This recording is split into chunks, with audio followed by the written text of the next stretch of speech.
마가복음 33번째 시간, 하나님 나라가 권능으로 임하실 것을 나도 보리라 라는 제목으로 말씀을 전하겠습니다.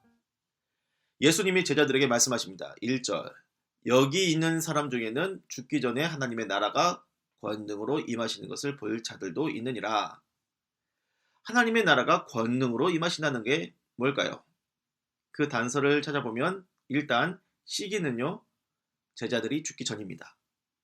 그리고 이걸 목격할 사람들이 누구냐? 지금 이 말씀을 듣고 있는 제자들인 건데요. 다만 제자들 전부는 아니고 그 중에 몇 사람인 것 같습니다. 그렇다면 예수님의 부활과 승천은 아닌 것 같아요.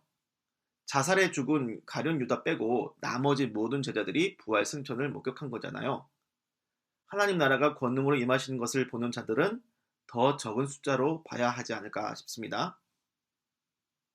그래서 하나님의 나라가 권능으로 임하시는 것이 언제였느냐? 엿새 후입니다. 2절, 엿새 후에 예수께서 베드로와 야고보와 요한을 데리시고 따로 높은 산에 올라가셨더니 그들 앞에서 변형되사. 마가복음에서는 확실히 하나님의 나라가 권능으로 임하시는 것과 예수님의 변화산 사건을 이어서 설명해 주고 있어요. 자, 하나님의 나라가 권능으로 어떻게 임하시는지 한번 볼게요. 예수님 옷에서 광채가 나서 휘어지는 모습으로 변화되고 있습니다. 이것은 이 세상에서 연출할 수 없는 하나님의 신적인 영광의 광채입니다. 성경에서 이 장면을 묘사했고 우리는 이 부분을 읽으면서 이해는 하고 있지만 확실히 우리가 눈으로 목격하지 않고는 그 상황을 제대로 느끼기 힘든 부분이죠. 그런 가운데 모세와 엘리야가 나타나서 예수님과 대화하는 모습이 나와요. 원 세상에 유대인들에게 있어 모세와 엘리야는 매우 특별한 전설적인 인물들 아닙니까?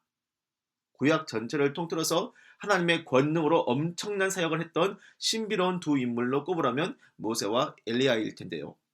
이 모세와 엘리야가 예수님과 말하고 있는 장면, 이것은 진짜 천국에서나 볼 수밖에 없는 진기한 일입니다. 특히 엘리야는 죽지 않고 승천한 사람인데 그가 다시 이 땅에 나타나는 것만으로도 놀라운 거 아니겠습니까? 이것을 목격한 사람들은 베드로와 야고보와 요한 딱 세 사람뿐입니다. 베드로는 베드로후서 1장 16, 17, 18절에서 그 당시를 목격했던 심경을 남겼어요. 우리 주 예수 그리스도의 능력과 강림하심을 너희에게 알게 한 것이 교묘히 만든 이야기를 따른 것이 아니요 우리는 그의 크신 위엄을 친히 본 자라. 지극히 큰 영광 중에서 이러한 소리가 그에게 나기를 이는 내 사랑하는 아들이요 내 기뻐하는 자라 하실 때에 그가 하나님 아버지께 존귀와 영광을 받으셨느니라. 이 소리는 우리가 그와 함께 거룩한 산에 있을 때에 하늘로부터 난 것을 들은 것이라. 베드로는 예수님의 변화된 모습과 모세와 엘리야를 본 것도 놀라워했지만 예수님을 내 사랑하는 아들이라고 하신 하나님 아버지의 신비한 음성이 제일 인상적으로 느꼈던 것 같습니다. 여러분, 예수님의 변화산 사건은 말이죠. 곱씹어 묵상할수록 직접 체험하지 않고는 도저히 헤아릴 수 없는 신비로운 일입니다. 이것은요, 우리가 직접 하나님 나라가 권능으로 임하실 것을 보기 전까지는 제대로 헤아리기 쉽지 않은 일이 아닐까 생각이 들어요. 다만 베드로가 그 당시를 떠올리면서 쓴 베드로 후서에는 이런 말을 당부하고 있습니다. 3장 12절 13절 하나님의 날이 임하기를 바라보고 간절히 사모하라. 우리는 그의 약속대로 의가 있는 곳인 새 하늘과 새 땅을 바라보도다. 그래서 저는 이렇게 묵상을 했습니다. 신비로운 베일에 쌓인 이 예수님의 변화산 사건은요, 권능으로 임하시게 될 하나님의 나라를 우리도 반드시 목격하게 되리라 기대하게 하는 거죠. 그럼 그때가 언제일까요? 마지막 날입니다.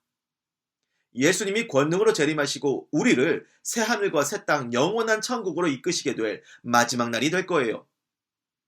변화산을 목격한 자들 중에 한 사람인 요한이 자신의 계시록에서 마지막 장 거의 끝부분에 예수님의 말씀 하나를 남겼습니다.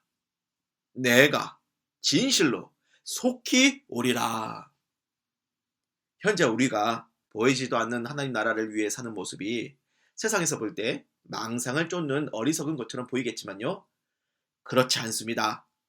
이제는 하나님의 나라가 눈에 보이는 권능으로 임하시는 마지막 날이 반드시 올 거예요. 그 재림을 잘 기다리고 소망하면서 모두가 권능으로 임하시는 하나님 나라의 목격자들이 되시기를 주님의 이름으로 축원합니다. 기도하겠습니다. 주님, 지금은 눈에 보이지 않아서 마음속에서만 그리는 하나님의 나라이지만 마지막 날에는 분명하게 하나님의 나라를, 하늘의 권능으로 임하시게 된 그 하나님의 나라를 보게 될 줄 믿습니다. 주여, 그 나라를 우리의 눈으로 목격하게 될 그때까지 우리가 이 땅에서 시험 들지 않게 하시고 끝까지 이 재림의 신앙 붙들 수 있게 지켜주시옵소서. 예수님의 이름으로 기도를 드립니다. 아멘.